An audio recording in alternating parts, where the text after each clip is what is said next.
दोस्तों आज की इस वीडियो में हम लोग पीसी ज्वेलर स्टॉक के बारे में बात करने वाली है। पीसी ज्वेलर का स्टॉक आज के दिन यानी थर्सडे के दिन काफ़ी ज़्यादा फोकस के अंदर था बिकॉज़ इसके अंदर बहुत तगड़े वॉल्यूम्स भी आए थे। तो आज की इस वीडियो में इसके फाइनेंशियल्स किस तरीके से है, इसके बारे में देखने की कोशिश करेंगे। उसके साथ इसके फंडामेंटल्स को भी देखने की कोशिश करेंगे और एज़ ए इन्वेस्टर आपको कौन-कौन सी चीज़ों का ध्यान रखना है, इसके बारे में भी आज की इस वीडियो में हम लोग बात करेंगे। वीडियो को मैं स्टार्ट करूँ उससे पहले चैनल के ऊपर आप पहली बार आए हो, मुझे पहली बार देख रहे हो तो मेक श्योर कीजिए चैनल को आप सब्सक्राइब करें। यहाँ पे हम लोग स्टॉक मार्केट के रिलेटेड बहुत सारी चीज़ों के बारे में बात करते हैं।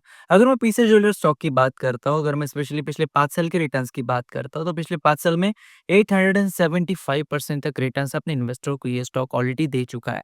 अगर हम इसके थोड़े से 1 साल के रिटर्न्स की बात करते हैं, तो 1 साल में ये स्टॉक हालाँकि फ्लैट ही रहा है, 0.57% तक नेगेटिव रिटर्न्स अपने इन्वेस्टर को दे चुका है।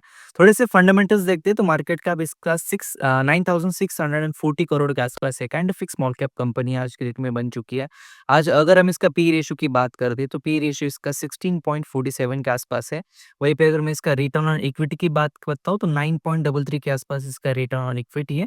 लेकिन एक जो चीज़ जो एज़ एन इन्वेस्टर आपको पता होना चाहिए वो है इसका डेट टू इक्विटी रेशियो जो कि 0.35 है और कहीं न कहीं इस वजह से इसको थोड़े वैल्यूएशंस कम मिल रहे हैं बिकॉज़ इस कंपनी के ऊपर जो डेट है वो काफ़ी ज़्यादा है। अगर हम थोड़े से रेवेन्यूज़ और प्रॉफिट्स देखते हैं specially year on year basis के ऊपर तो 2021 में जहाँ पे 2850 करोड़ के आसपास रेवेन्यूज़ थे, उस रेवेन्यूज़ को इसने पिछले 5 साल में अभी तक क्रॉस नहीं किया है। हालाँकि इनफैक्ट वो रेवेन्यूज़ वहाँ से कम ही हुआ है। 2024 में तो बहुत ही कम हुए थे, 670 करोड़ के आसपास रेवेन्यूज़ हुए थे और 2025 में भी 2372 करोड़ के आसपास रेवेन्यूज़ स्टॉक ने रिपोर्ट किए।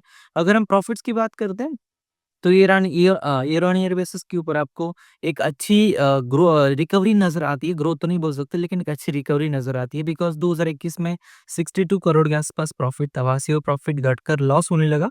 एक टाइम पे 629 करोड़ का लॉस था कंपनी के ऊपर, फिर उसके बाद ये कंपनी आप जाके 578 करोड़ के आसपास प्रॉफ़िट इसने रिपोर्ट किया। अगर हम शेयर होल्डिंग पैटर्न की बात करते हैं तो रिटेलर का इस कंपनी में 45.78% स्टेक है, प्रमोटर के पास 39.38, डीआईएस का 8.45, बाकी का जो स्टेक है वो एफआईज और म्यूचुअल फंड्स का। अब इम्पोर्टेंट क्या है इस स्टॉक के लिए? 2-3 चीज़ें काफ़ी इम्पोर्टेंट है। एक तो ये कि आज की डेट में जो गोल्ड ज्वेलरी और डायमंड्स के रिलेटेड जो यूएस ने टैरिफ्स लगाई, इस वजह से इनके बिज़नेस में जितनी सारी कंपनीज़ करती हैं, उनके ऊपर एक थोड़ा-सा नेगेटिव इम्पैक्ट आया है बिकॉज़ जो भी कंपनीज़ अपने जो ज्वेलरी वगैरह प्रोडक्ट्स है और इनको एक्सपोर्ट करती है, तो अमेरिका में बिज़नेस करने के लिए उन्हें आने वाले दिनों में उनके प्रॉफिट्स वहाँ से कम हो सकते हैं। दूसरी बात की कंपनी के ऊपर जो डेट है वो काफ़ी बड़ा है, तो आने वाले दिनों में एक मैनेजमेंट किस तरीके से डेट को हैंडल करता है, ये भी चीज़ देखने वाली होगी और मैनेजमेंट की तरफ से एक न्यूज़ भी आई थी कि आने वाले कुछ सालों में फाइनेंशियल ईयर 2026 तक कंपनी डेट फ्री हो जाएगी। तो उस चीज़ को भी वो किस तरीके से हैंडल कर पाती है, वो भी देखने वाली बात होगी बिकॉज़ अगर ऐसा होता है तो कंपनी के लिए एक बहुत पॉजिटिव बात होगी।